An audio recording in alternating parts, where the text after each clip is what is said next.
Bonjour à tous, merci de nous rejoindre à cette étude aujourd'hui. Nous allons commencer par la prière.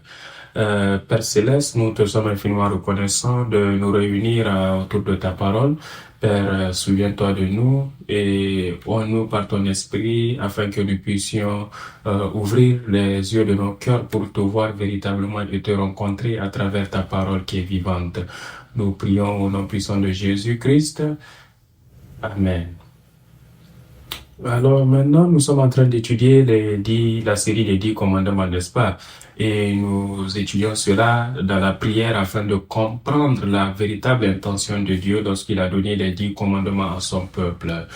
Les Écritures nous disent clairement que ce monde n'est pas, cette loi n'est pas juste une loi ancienne qui a été donnée, n'est-ce pas, des milliers d'années auparavant ou pour les enfants d'Israël, mais c'est l'alliance éternelle pour toutes les générations, n'est-ce pas? Ce qui veut dire que c'est une alliance qui est liée et qui va nous lier avec Dieu même aujourd'hui. Alors nous allons commencer cette étude avec le troisième commandement, comme vous pouvez le voir de notre thème. Le troisième commandement commence avec le nom de Dieu. Quel est le nom de Dieu? Alors nous allons commencer. Que dit le troisième commandement? Le troisième commandement dit ceci. Tu n'invoqueras pas le nom de Dieu en vain. Cela se trouve en Exode chapitre 20, verset 7, lorsque Dieu a donné ses 10 commandements avec ses lèvres lui-même au peuple, et aussi dans Deutéronome chapitre 5, verset 11, où Moïse a réitéré la loi aux enfants d'Israël juste avant qu'ils ne rentrent à la terre promise, la terre de Canaan. Et j'aimerais que vous prêtez attention au nom de Dieu. Quel est le nom de Dieu? L'Éternel ou le Seigneur. Voyons d'autres choses importantes ici. Quel veut dire nom? Quelle est la signification d'un nom? Pour véritablement obéir au troisième commandement, quand il s'agit du nom de Dieu, nous devrons premièrement comprendre le nom de Dieu, n'est-ce pas? Et le nom est très important. Pourquoi? Parce que c'est la preuve de l'existence de celui qui porte le nom. Par exemple, nous n'avons jamais rencontré Abraham Lincoln, mais nous savons qu'il a vécu et il a existé et il a changé le cours de l'histoire. Et le nom Abraham Lincoln résume toute sa vie et tout ce qu'il a accompli. Donc, le nom Abraham Lincoln est un témoignage de son existence dans l'histoire de l'être humain. C'est cela aussi avec le nom de Dieu qui prouve son existence, n'est-ce pas? Et tous les noms ont une signification qui révèle la nature ou les attributs de celui qui porte le nom. De la même manière, le nom de Dieu reflète aussi ses attributs divins et aussi son existence, son auto-existence éternelle. Quel est donc ce nom de Dieu? Comme nous l'avons vu plus haut, c'est l'Éternel. Et en hébreu, c'est Yahweh. Le nom éternel Yahweh veut dire je suis ou bien je suis qui je suis. Et cela reflète l'auto-existence de Dieu le Très-Haut. Et aussi, le nom Seigneur éternel Yahweh était un nom exclusif pour le peuple d'Israël, n'est-ce pas? Qui est différent du Dieu des païens. Parce que les Israélites sont ceux qui ont révélé le nom Yahweh. Et à chaque fois qu'ils rédigeaient, n'est-ce pas, qu'ils écrivaient la Bible et qu'ils allaient écrire le nom Yahweh, et ils ne le prononcent pas comme nous le prononçons. Ils vont le remplacer par Adonai, c'est ce qui veut dire le Seigneur. Ils vont pas dire le nom, ils ne vont jamais oser dire le nom de Dieu parce que cela démontre combien ils vénèrent et craignent le nom de Dieu. Et le passage à plusieurs endroits, donc il y a jusqu'à 6823 endroits où on parle du nom de Dieu. Et pour comprendre cela, alors donc là où le nom a été pour la première fois utilisé par Dieu, là où Dieu s'est lui-même introduit comme état Yahweh. C'est dans Exode chapitre 3, là où Moïse a eu cette rencontre au bûcher ardent. Donc, c'est en ce moment où, en ce lieu où Moïse a rencontré Dieu et il a reçu son appel en tant que responsable spirituel, n'est-ce pas, des Israélites. Et aussi dans la marche dans le désert pour les amener dans la terre promise de Canaan. Donc, Moïse, à ce moment-là, se sentait, n'est-ce pas, indigne. Et Dieu a persisté, n'est-ce pas, a continué à l'encourager. Et il a dit que je ne veux pas juste te guider, mais moi-même, je serai avec toi. Donc, ne t'inquiète pas, vas-y. Mais Moïse était très inquiet par rapport à ce que les gens vont lui demander. Dieu, en ce moment-là, lui a donné toutes les révélations, n'est-ce pas, et toutes les instructions. Lorsque nous regardons au buisson ardent, n'est-ce pas, il est en train de brûler, mais il n'est pas consumé par le feu.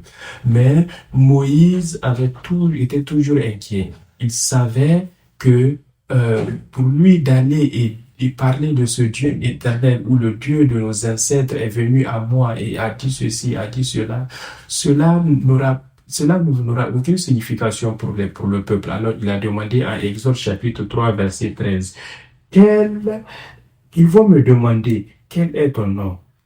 Alors, que dois-je leur dire? Alors, en Exode chapitre 3, verset 13, Moïse dit à Dieu, j'irai donc vers les enfants d'Israël et je leur dirai, le Dieu de vos pères m'envoie vers vous. Mais s'ils me demandent quel est son nom, que leur répondrai-je? Vous voyez, son cœur était vraiment lourd, était chargé. Pourquoi? Parce qu'il devrait introduire Dieu à son peuple. Et de la même manière que nous devrons aussi introduire Jésus à notre nation, nous devrons vivre comme témoins de Jésus. Mais là, nous voyons que le cœur de Moïse était très lourd parce que tous ceux qui avaient sous les cieux, tous les animaux, les arbres, les hommes, tout le monde avait des noms. Donc, s'il dit le Dieu de vos pères, non, n'est-ce pas, ce Dieu anonyme m'a envoyé vers vous. Mais cela ne suffirait pas. Donc, à l'essence, Moïse demandait à Dieu, dis-moi ton nom. Quel est ton nom? C'est le titre de notre message d'aujourd'hui. Quel est son nom? Cette question en elle seule reflète combien les Israélites voyaient Dieu. Et tout ça, c'est parce que les Israélites avaient donc une mauvaise vision des dieux. Comment est-ce qu'ils voyaient les dieux dans le monde? Ils vivaient en Égypte, n'est-ce pas?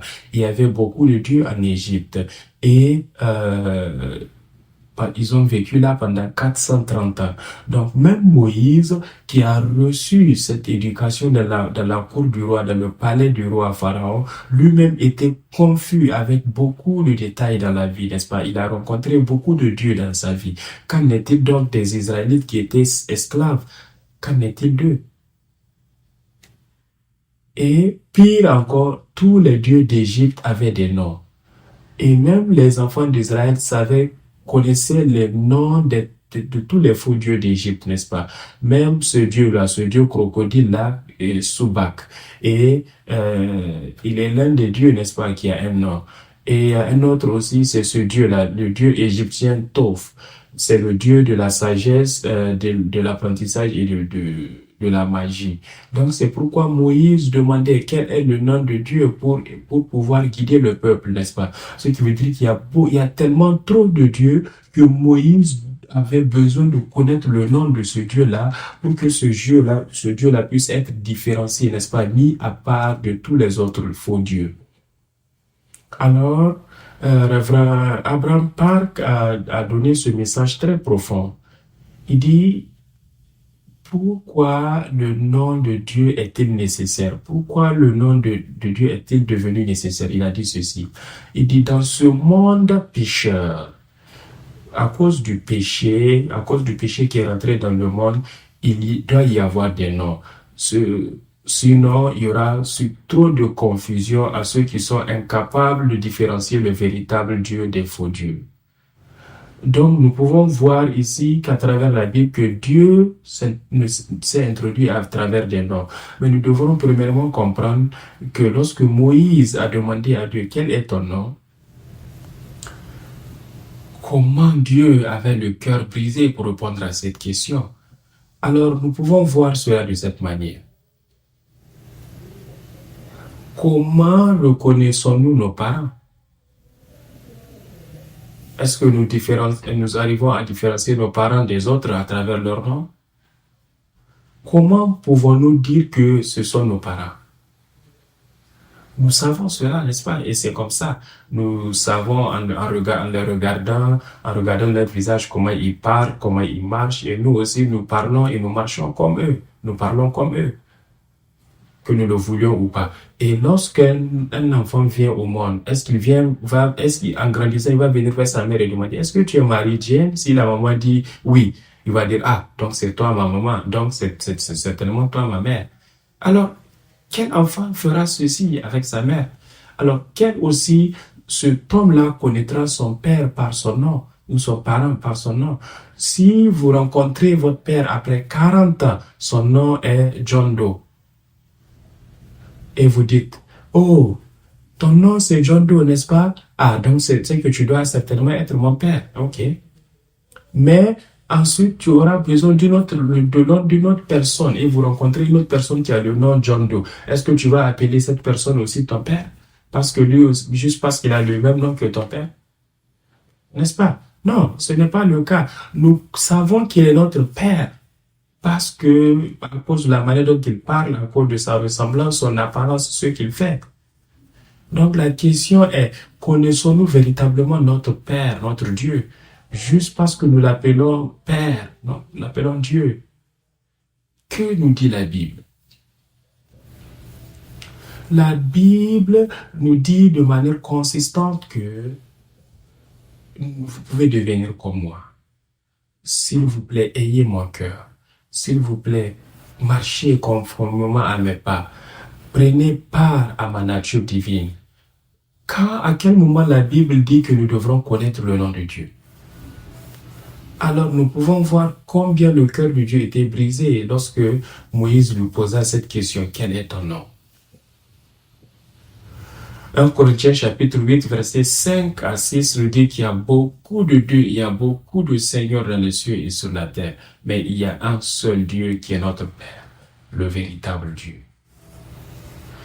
Car même s'il y a de soi-disant dieux, que ce soit dans le ciel ou sur la terre, et effectivement il y a beaucoup de dieux et beaucoup de seigneurs, mais pour nous il n'y a qu'un seul Dieu, le Père, de qui toutes choses sont faites, et un seul Seigneur, le Seigneur Jésus-Christ, par qui toutes choses existent à travers lui.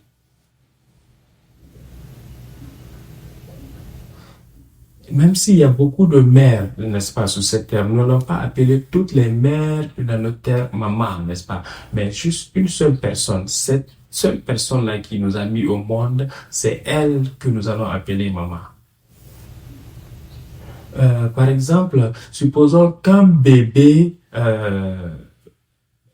est frappé par sa maman, mais malgré cela, il va toujours retourner sur les pieds de sa maman, peu importe combien la maman l'a châtié, peut-être même après l'avoir fessé, n'est-ce pas? Est-ce que le bébé va courir pour aller vers une autre mère parce que sa maman l'a frappé ou bien l'a donné une fessée? Non. Le bébé sait qui est sa mère. Donc, lorsque Moïse demande à Dieu, quel est ton nom? C'est comme s'il dit, pour que je puisse te connaître, il faut que tu me dises ton nom. Hein? Dieu est notre Père. La Bible nous le témoigne. Elle le témoigne qu'il nous a mis au monde, qu'il a donné naissance à qui nous sommes. Plusieurs passages, un passage dans Jacques chapitre 1, verset 2. Il a choisi de nous donner naissance à nous à travers sa parole de vérité, afin que nous puissions être glorieux dans toute sa créature. Alors, si nous demandons à notre Dieu, ce Dieu qui nous a mis au monde, et nous lui demandons, quel est ton nom? Selon vous, quelle sera sa véritable réponse? Sa réponse serait, mon enfant, ne sais-tu pas? Tu me ressembles. Regarde-toi dans le miroir. Nous sommes identiques. C'est cela la véritable réponse de notre Père. Mais voilà, nous continuons à insister et à lui demander, non, mais dis-moi quand même ton nom et je vais t'appeler mon père. Alors, lorsqu'un enfant demande de l'argent, quel parent va dire avant d'ouvrir son portefeuille, va dire, ok, mon enfant, quel est mon nom? Aucun parent ne fera ça, n'est-ce pas? Mais ici, nous demandons à Dieu, quel est ton nom? Et tout de même, notre Père, qui est plein de grâce, nous donne toujours une réponse. Quel est son nom? Il dit, I am who je suis qui il est. Dans ce nom, je suis celui qui suis. Ce nom, si quelqu'un demande qui est ton nom, personne ne va répondre dire c'est moi, n'est-ce pas? Ça sera une réponse très bizarre, n'est-ce pas? Une réponse impolie, c'est une manière impolie de répondre. Alors, quel est ce nom mystérieux et profond que Dieu donna à Moïse? Mais vous voyez, cette expression est possible uniquement dans une relation intime. Par exemple, mon père m'appelle et je prends le téléphone et je dis allô? Quel père va dire hey, c'est Thomas Williams? Mon père ne va jamais dire cela, il va dire hey, c'est moi. Vous voyez, c'est cela. Lorsque Moïse a demandé à Dieu qui est, il a dit c'est moi, je suis celui qui suis. N'est-ce pas? Moïse devrait aller avec ce nom-là sans avoir compris la profondeur et la signification de ce nom, n'est-ce pas? Car les enfants d'Israël, les véritables enfants de Dieu, avaient manqué cette sagesse spirituelle pour comprendre cette vérité. Ils ne pouvaient pas abandonner leurs fausses croyances dans les faux dieux et ils voulaient connaître le nom de Dieu. Et Dieu a compris cela. Notre Dieu merveilleux, notre Dieu plein de compassion qui comprend notre nature pécheresse. Lui, connaissant cela, a dit à Moïse que son nom est Yahweh. Dans Exode chapitre 3, verset 14, Dieu dit à Moïse, « Je suis celui qui suis. » Et il ajouta, « C'est ainsi que tu répondras aux enfants d'Israël. Celui qui s'appelle « Je suis » m'a envoyé vers vous. » Et le verset suivant, Dieu dit encore à Moïse, « Tu parleras ainsi aux enfants d'Israël. L'Éternel, le Dieu de vos pères, le Dieu d'Abraham, le Dieu d'Isaac, le Dieu de Jacob m'envoie vers vous. Et voilà mon nom pour l'éternité, voilà mon nom de génération en génération. » Dieu existe et à jamais, sans nom. Il n'a pas besoin d'avoir un nom, spécialement lorsqu'il s'agit de notre relation avec lui. Mais pour délivrer ses enfants, il y a de l'ignorance en Israël. Et pour cela, Dieu qui est leur véritable Père, ils avaient besoin de connaître cela. Donc pour les délivrer, Dieu a dû être un Dieu avec un nom. Et il leur a dit de l'appeler « Je suis celui qui suis l'Éternel » afin qu'à ce moment, à partir de ce moment, ses enfants puissent le distinguer, le différencier, n'est-ce pas, leur véritable Dieu et d'autres faux dieux d'Égypte. C'est cela son nom, Yahweh, l'Éternel, moi, je suis. Alors, comment est-ce que nous pouvons prendre ce nom en vain? Et c'est pourquoi nous allons étudier le troisième commandement lors de notre culte demain. Il dit, tu ne prendras pas le nom de l'Éternel, ton Dieu, en vain. Je crois que l'étude d'aujourd'hui nous a révélé un peu plus la perspective de Dieu lorsqu'il donna ce commandement. Quelle est la signification du nom Yahweh selon la perspective de notre Dieu?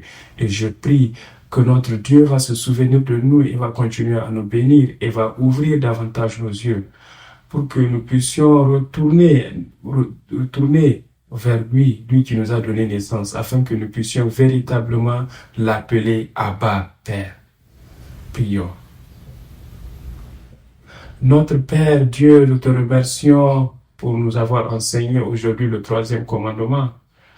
Nous sommes des orphelins spirituels et nous nous confessons devant toi.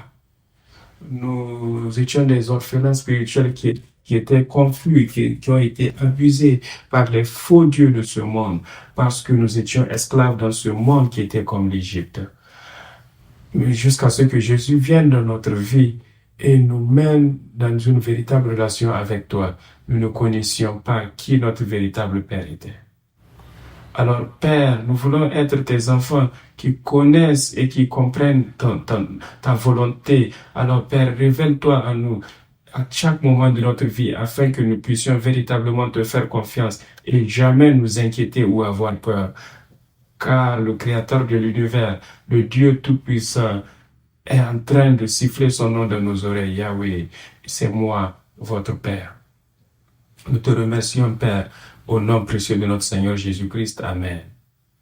Merci en applaudissant pour le Seigneur.